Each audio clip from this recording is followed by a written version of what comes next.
اپنی پارٹی ہند اہتمام آو ٹنگمرگی ہند ہیرا علاقس مز منعقد پارٹی کنونشنز دوران مرکزی سرکار کے لیفٹننٹ گورنرس اضافی اختیارات دن کے فیصلے سخت مذمت کرنا پارٹی کنونشنس خطاب کران دیت پارٹی ہند نائب صدر غلام حسن میرن ین والی اسمبلی انتخابات نظر تل تھوت ورکرن پارٹی ہند منشور گھر گھر واتناونس پہ زور پارٹی کنونشنس مز پارٹی ہند جنرل سیکرٹری منتصر محی الدین رفیع احمد میر تو دویم لیڈر تہ موجود میڈیا ست کت کرت وون غلام حسن میرن مرکزی سرکار کے حکم نامہ پتہ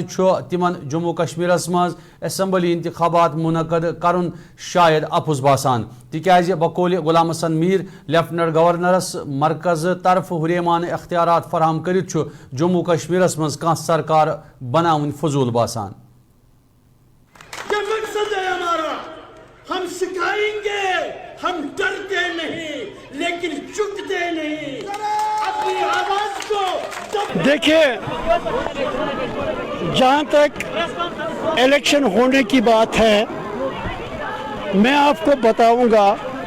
پرائم منسٹر نے یہاں آ کر بھی اعلان کیا، الیکشن کمیشن نے بھی اعلان کیا، ہوم منسٹر نے بھی اعلان کیا،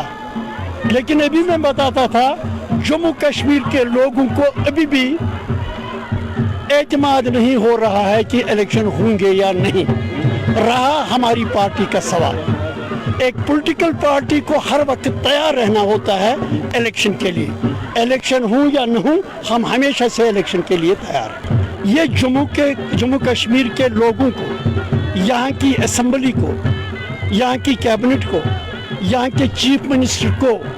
ڈس ایمپاور کر کے رکھنا چاہتے ہیں تاکہ ریموٹ کنٹرول سے جموں کشمیر کا نظام چلائیں۔ اپنی پارٹی اس پلان کو کبھی کامیاب نہیں۔